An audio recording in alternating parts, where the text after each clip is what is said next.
అధ్యాయం 34వ వచనం. యేసు, తండ్రి, వీరేం చేయుచున్నారో వీరెరుగురు గనక వీరిని క్షమించమని చెప్పాను. కళ్ళు మూసుకొని ఒక నిమిషం ప్రార్థన చేసుకుని. మహోన్నత శక్తివంతుడైన దేవా, నీ కనికరం గొప్పదై ఉంది ప్రభువా. మాపై నీ కనికరం చూపావు, నీకు స్తోత్రాలు ప్రభువా. దేవా, నాలో ఎట్టి పరిశుద్ధత లేదు ప్రభువా. కనికరం గల దేవా, నిజంగా నాలో ఎట్లని క్షమించే మనసు లేదు ప్రభు. దేవా, నన్ను పరిశుద్ధపరచండి, నా హృదయాన్ని క్షమించండి. మొదటగా నేను ప్రజలందరినీ క్షమించే హృదయాన్ని నాకు ఇచ్చినందుకు నీకు స్తోత్రాలు ప్రభు. రక్తం చేత నన్ను కడిగి పరిశుద్ధపరచి దేవా, నీ దివ్య వాక్కులను ప్రకటించడానికి సహాయం చేయండి. వాక్య రెండంచులు కలిగిన ఖడ్గం వలె ప్రభువ, ముందు నా హృదయాన్ని ప్రభువ పరిశోధించి ప్రభువ, నాలో ఉన్న పాపాన్ని తీసివేయనట్లుగా సహాయం చేయండి. వినుచున్న నీ బిడ్డలకు కూడా ప్రభువ మేలుకరమైందిగా చేయి ప్రభువ. ఎందుకంటే నీ వాక్యంలో శక్తి కలదు. ఆ వాక్యము మరణ పడకల్లో ఉన్న వారికి జీవాన్ని కలుగ చేయగలదు ప్రభువ. ఎండిపోయిన వారికి ప్రభువ జీవాన్ని ఇవ్వగలదు ప్రభువ. మోడైన జీవితాలను చిగురు పెట్టించగలదు. నీ శక్తి కలిగిన మాటల్ని మా మధ్య మీరు ఉంచినందుకు మీకు స్తోత్రాలు దేవా. వినేడు వారి హృదయాల్లో మంచి కార్యం చేస్తారని నమ్ముచున్నాను ప్రభువా. దేవా, మాట్లాడేవాడు మీరే, కానీ మీలో ఉన్న పరిశుద్ధాత్ముడే ప్రభువా. మాట్లాడని నీ వాక్యాన్ని ప్రభువా ఈ జీవితంలో నెరవేర్చమని ప్రార్థిస్తున్నాను తండ్రి. వాక్యమైన దేవుడా, కృపాసత్య సంపూర్ణ మా మధ్య ఉండి నీ నామాన్ని మహింపరచుకోమని పరిశుద్ధుడైన ప్రభు నామాన్ని బట్టి వేడుచున్నాను తండ్రి. ఆమేన్. హల్లెలూయా. ప్రభువు సిలువపైకి ఎక్కిన తర్వాత మొదటి మాట 33వ వచనం కూడా ఒకసారి చదువుకుందాం.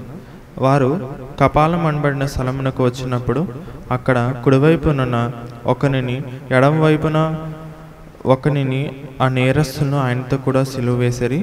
యేసు, తండ్రి, వీరేం చేయుచున్నారు వీరెరుగురు గనుక వీరిని క్షమించమని చెప్పాను. ప్రభువు ఎంత కనికరం కలిగిన వాడో, ఎంత జాలి కలిగిన దేవుడో, ఎంత క్షమాపణ కలిగిన దేవుడో ఆయన ఈ వాక్యం ద్వారా మనతో మాట్లాడుతున్నారండి. మనం ఎంత ఘోరమైన పాపలమైనను మనని మనమే క్షమించుకోలేనంత దీనస్థితిలో ఉండినను ప్రభువు మాత్రం మనను ప్రేమించి క్షమించగలిగిన దేవుడు. క్షమాపణ కేవలము ఈ భూమి మీద ఎవ్వరూ ఇవ్వలేంది, కేవలం ప్రభు ఒక్కడే ఇవ్వగలిగింది. క్షమించే మనస్సు, క్షమించగలిగిన జీవితము, మనల్ని క్షమించుకునే హృదయం, అది కేవలం ప్రభువే ఇవ్వగలుగుతాడు. అట్టి ప్రభువు మనతో, తండ్రితో ఈ మాట చెప్పుచున్నాడు. మనందరికీ హిస్టరీ తెలుసు, ఆయన సిలువ వేయబడిన విషయం తెలుసు, ఆయన ఎందుకు ఆ మాట పలికినారో అందరికీ తెలుసు. కానీ నా హృదయంలో ప్రభు పెట్టిన 2 మాటలు నేను మీతో పంచుకొని ఆశపడుతున్నాను.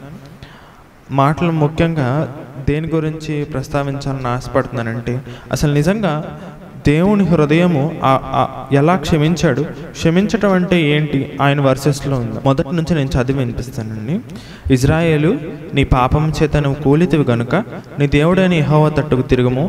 మాటలు సిద్ధపరచుకొని యెహోవా యొద్దకు తిరుగుడి. మీరు ఆయనతో చెప్పవలసింది ఏదనగా, మా పాపములన్నిటినీ పరిహరింపము. ఎడ్లకు బదులుగా నీవు మా పెదవులను అర్పించుచున్నాము.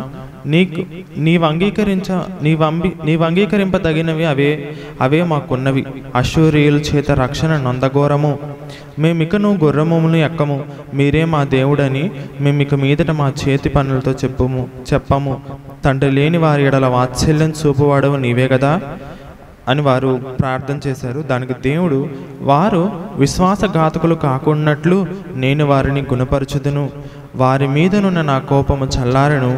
మనస్ఫూర్తిగా వారిని స్నేహితును. చెట్టునకు మంచు ఉన్నట్లు నేను అతని కుందును. తామర పుష్పము పెరుగునట్లును అతడు అభివృద్ధి నొందును. లెబనోను పర్వతము దాని వేళ్లు తన్నట్లు వారు తమ వేళ్లు తన్నును. అతని కొమ్మును విశాలముగా పెరుగును. ఒలివ చెట్లను కలిగినంత సౌందర్యము అతని కలుగును. ఇట్లాంటి వచనాలన్నీ చదివితే ప్రభు ఎంత క్షమించే మనసు కలిగిన వాడంటే, ఇంకెప్పుడు ఆయన మన పాపములు జ్ఞాపకం చేసుకొని అని చెప్పాడు. ఇంకా ఏం చెప్పాడంటే ప్రభు, ఒక్కసారి మీరు నా వైపు తిరిగితే చాలు, మీరు క్షమించమని వేడుకున్న వెంటనే ఆయన మనం క్షమించి మన ఎప్పటికీ ఆ పాపములు చేయకున్నట్లు మనకి మన పాపములకి తూర్పుకి పడమటికి ఎంత దూరమో అంత దూరముగా పారవేస్తానని చెప్పాడు. ఎంత కనికరం గల దేవుడు అంటే, మనుషులైతే క్షమించమని అడిగిన తర్వాత అయినా సరే తర్వాత క్షమించామని చెప్తారు, కానీ హృదయంలో బాధ వేదన కలిగి ఉంటారు. కానీ ప్రభు అయితే ఇంకా వాటి ఎప్పటికీ జ్ఞాపకం చేసుకొని పూర్ణ వాత్సల్యంతో, పూర్తయిన వాత్సల్యంతో అంటే సంపూర్ణమైన వాత్సల్యంతో మిమ్మల్ని స్నేహితును మునపటి కన్నా గొప్ప మేళ్ళు మీకు చేస్తానని చెప్తున్నాడు. అది నిజమైన ప్రభు హృదయం. ప్రభు హృదయంలో ఎప్పుడు మనం నిరంతరం పాపాలు చేస్తూనే ఉంటాం, కానీ తండ్రి మన పైన జాలి పడినట్లు మన పైన ప్రభు ఎల్లప్పుడూ జాలి చూపుతూ ఉన్నాడు. ఆ జాలి వల్లనే, ఆయన వాత్సల్యం వల్లనే మనల్ని ఇంకనూ బ్రతకనిస్తున్నాడు. నిజంగా మనం చేసిన పనులకి, మన హృదయానికి ప్రభు ఎప్పటికీ మనల్ని క్షమించకూడదు, కానీ ఆయన మాత్రము మనల్ని క్షమించి పూర్ణ వాత్సల్యంతో స్నేహం చేస్తానంటున్నాడు. ఎలా అంటే, ఒక స్నేహితుడిగా మీతో ఉండాలని నేను ఆశపడుతున్నాను, ఒక్కసారి నా వైపు తిరగండి. ఇంకా ఆయన ఎంత దీవెనిచ్చారంటే, చెట్లకు మంచు ఉన్నట్లు నేను అతనికి తామర పుష్పం పెరుగునట్లు అతను అభివృద్ధి నొందును. ఎప్పుడైతే మనం ప్రభు తట్టు తిరుగుతామో, ఆయన మనకు చెట్టుకు మంచు ఎలా పట్టు ఉండిద్దంటే విపరీతంగా, అసలు కనిపించకుండా, అంత చెట్టు కనపడకుండా అంతగానం మంచు నింపబడి ఉంటుంది. అంతగానం మనల్ని ప్రభు ప్రేమించి ఆయన తోడు మనకు ఉండినట్లుగా చేస్తున్నాడు. ఇది ఒకటైతే, రెండో విషయం, ఆ పాపాత్మరాలైన స్త్రీ ప్రభు దగ్గరికి వచ్చినప్పుడు మనుషులందరూ ఆమెని చెడ్డవారుగా చూశారు, మనుషులందరూ ఆమెను తృణీకరించారు, మనుషులందరూ ఆమె రాళ్లతో రువి చంపాలనుకున్నారు. ఎవరైతే ఆమెని ప్రేమించారో, ఎవరైతే ఆమె సౌందర్యం కోసం వెళ్ళారో వారు కూడా ఆమెని ఇష్టపడలేదు. కానీ ప్రభు మాత్రము అమ్మా అని పిలిచాడు. ఆమెకు ఆ పదం చాలా కొత్తగా ఉంటుంది. ఎవరైనా సరే ఆమెను ఎంతో హేళనగా ఉండొచ్చు, కానీ ఆయన మాత్రం ఆమెని అమ్మా అని పిలిచాడు. ప్రభువు ఎంత ప్రేమ కలిగిన వారో ఈ వాక్యం ద్వారా మనం తెలుసుకుంటున్నాం. ఇంకా ఆయన మనం ఏం చేయాలి? నిజంగా క్షమించే మనసు ఆయనకు ఉంది కదా, అలాంటి హృదయం మనకు చూపాడు. కాబట్టి మన హృదయం ఎలా ఉండాలని మత్తయి సువార్త 5వ అధ్యాయంలో ఆయన రాసించారు. నీ పొరుగువాణ్ణి ప్రేమించి నీ శత్రువును 5:43 అధ్యాయము, నీ పొరుగువాణ్ణి ప్రేమించి నీ శత్రువును ద్వేషించమని చెప్పబడిన మాట మీరు విన్నారు కదా. నేను మీతో చెప్పినది ఏమనగా, మీరు పరలోకం నందున్న మీ తండ్రికి కుమారులై ఉండునట్లు మీ శత్రువులను ప్రేమించుడి, మిమ్ముని హింసించు వారి కొరకు ప్రార్థన చేయుడి. ఆయన చెడ్డవారి మీదను మంచివారి మీదను తన సూర్యుని ఉదయింపచేసి నీతిమంతుల మీదను అనీతిమంతుల మీదను వర్షము కురిపించుచున్నాడు. మీరు మిమ్మును ప్రేమించిన వారినే ప్రేమించిన ఎడల మీకేమి ఫలము కలుగును? సుంకరును అలాగే చేయుచున్నారు కదా. మీ సహోదరులకు మాత్రము వందనము చేసిన ఎడల మీరు ఎక్కువ చేయుచున్నదేమి? అన్ని జనులకు అలాగూ చేయుచున్నారు కదా. మీ పరలోకపు తండ్రి సంపూర్ణుడు గనుక మీరును సంపూర్ణులుగా ఉండుడి. ఆ పైన వచనాలు రాసింది 20వ వచనంలో, శాస్త్రుల నీతి కంటేను పరిసయ్యుల నీతి కంటేను మీ నీతికి అధికము కాని ఎడల మీరు పరలోకంలో ప్రవేశింపనేరని మీతో చెప్తున్నాను. మనం పరలోకం వెళ్ళాలంటే 6వ అధ్యాయం 9వ వచనంలో ప్రభు నేర్పిన ప్రార్థనలో ఒక మాట ఉంది. అది 12వ వచనం, మా రుణస్థులు మేము క్షమించి ఉన్న ప్రకారం మా రుణము క్షమించుము. ఎలా అయితే మనం క్షమిస్తేనే మనం క్షమించబడతామనే నియమాన్ని ప్రభువు ఖచ్చితంగా పాటిస్తారనమాట. మనం ఇతరులను క్షమించగలిగినప్పుడే మనం నిజంగా సంతృప్తి కలిగి ప్రభువుని మనం క్షమించుకోగలుగుతాం. ఎలా ప్రభువు దాన్నే కోరుకుంటున్నాడు మనుషుల నుంచి. క్షమించడం అంటే ఏదో నేను క్షమించేశాను అని మనం అనుకుంటాం, కానీ ఎప్పటికీ వాళ్ళు చేసింది జ్ఞాపకం తెచ్చుకోకూడదు. ఎప్పటికీ వారిని ఒక మాట అనలేం. ఎలా అంటే, మునుపటికన్నా ఆయన చెట్టుకు మంచు వల్ల తోడుండి మీతో స్నేహం చేస్తానని చెప్పాడు. మనం కూడా అట్టి హృదయం కలిగి ఉండాలి. మొదటగా నేను ఆ హృదయం లేదు, నేను ఆ హృదయం కొరకు దేవుని ప్రార్థిస్తున్నాను, నా కొరకు కూడా మీరు ప్రార్థించండి. ఎదుటివారు మనల్ని హింసించినా మనం ప్రేమించగలిగేది కేవలం క్రిస్టియానిటీలోనే ఉంది, ఇంకెక్కడా లేదు. ఎదుటివారికి ఎవరైనా కొడితే మనం ఖచ్చితంగా కొట్టాలని ఆశపడతాం, కానీ ప్రభు కోరుకునేది ఎవరైనా మనం కొడితే మనం వేరే వాళ్ళని క్షమించి ఇంకొక చంప చూపించమని బైబిల్లో రాసింది. ఇదన్నీ చేయడానికి కేవలం ప్రభు ఆత్మ మనకు సహాయం చేస్తే మనం చేయలేం.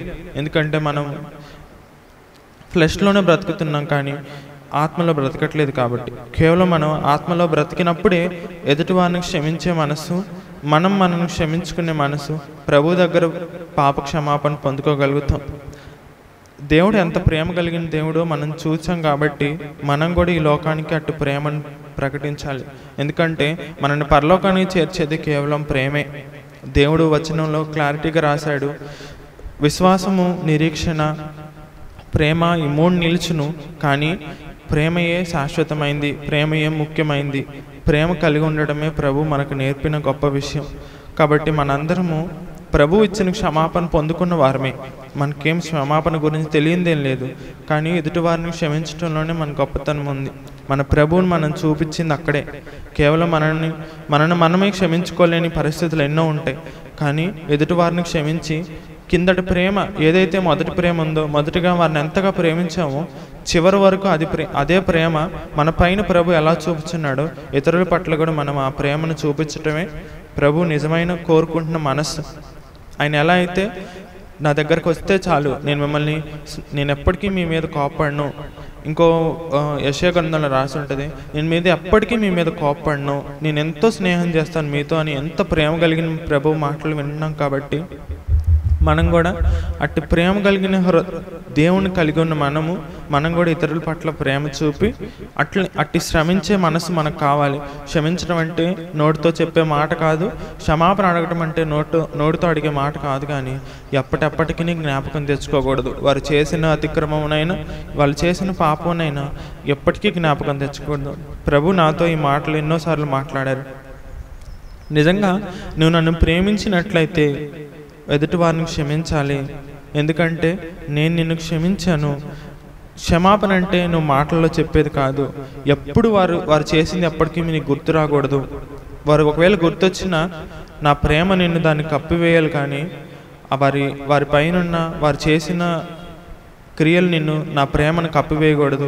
అంతగా నువ్వు నన్ను ప్రేమించాలని ప్రభు నాతో ఎన్నో మార్లు మాట్లాడారు.